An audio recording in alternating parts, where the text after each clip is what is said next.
Many qualified interpreters have challenged the "Wipe Israel off the map" translation of President Ahmadinejad's speech.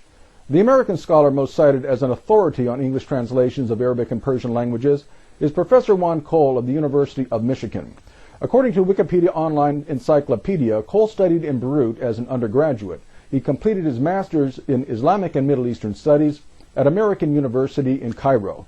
After serving as an English newspaper interpreter in Beirut, Cole completed his doctorate degree in Islamic Studies at the University of California. Cole was the editor of the International Journal of Middle Eastern Studies, has served in professional offices for the American Institute of Iranian Studies, and was elected president of the Middle East Studies Association of North America.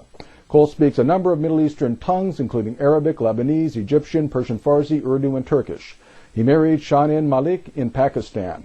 He's published numerous texts and journals on Islamic and Middle Eastern subjects and has translated to English many Arabic and Persian books. Cole has been cited by the press as a Middle East expert since 1990.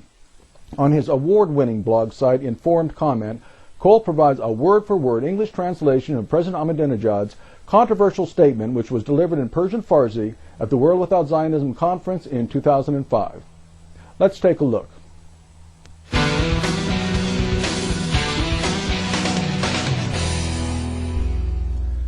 Here's Professor Cole's blog site, Informed Comment, located on the web at juancole.com. This blog is dated Wednesday, May 3rd, 2006. I'll scroll down to where Professor Cole provides a word-for-word translation for the controversial statement made by President Ahmadinejad at the World Without Zionism conference of 2005. Here it is. Be aware Professor Cole includes, in parentheses, the actual words in Persian Farsi that were spoken by President Ahmadinejad. Also be aware the term Imam is a title representing Ayatollah Khomeini.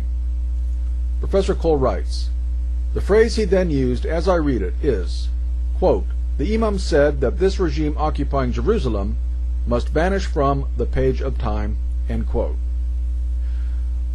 Professor Cole goes on to explain, Ahmadinejad was not making a threat, he was quoting a saying of Khomeini and urging that pro-Palestinian activists in Iran not give up hope, that the occupation of Jerusalem was no more a continued inevitability than had been the hegemony of the Shah's government.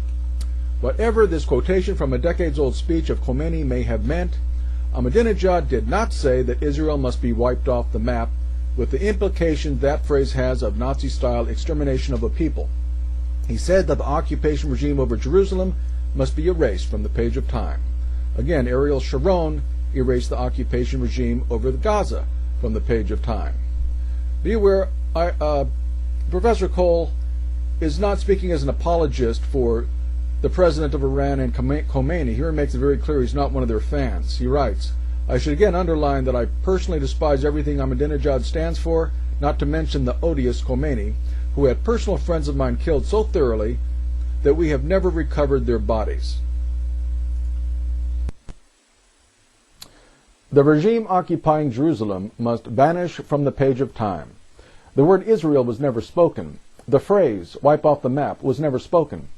I know many Americans who suggest the regime occupying Washington, D.C. must vanish from the page of time, and they certainly don't mean America should be wiped off the map. They mean the rule of Bush and Cheney must end permanently. The Iranian president merely referred to Ayatollah Khomeini's call for regime change in Jerusalem. Reporters and political pundits who claim President Ahmadinejad called for Israel to be wiped off the map are merely propaganda agents misleading the public. Furthermore, about 25,000 Jews live in Iran. They live in peace. 20 synagogues operate in its capital, Tehran. Because the Jewish population is too small to win elections in any particular district, the Iranian government offers the Jews a seat in their parliament so their community will be represented. Christian Zionists have been raising money and offering Iranian Jews about $10,000 apiece to immigrate to Israel. According to the Jewish Daily Forward, most Iranian Jews prefer to remain in Iran. Here's the Jewish Daily Forward online, dated Wednesday, January 10th, 2007. Headline, Iranian Jews reject outside calls to leave. Let's take a look at the lead. A campaign to convince Iran's 25,000 Jews to flee the country has stalled, with most opting to stay in their native homelands despite President Mahmoud Ahmadinejad's Holocaust denial and anti-Israeli speeches.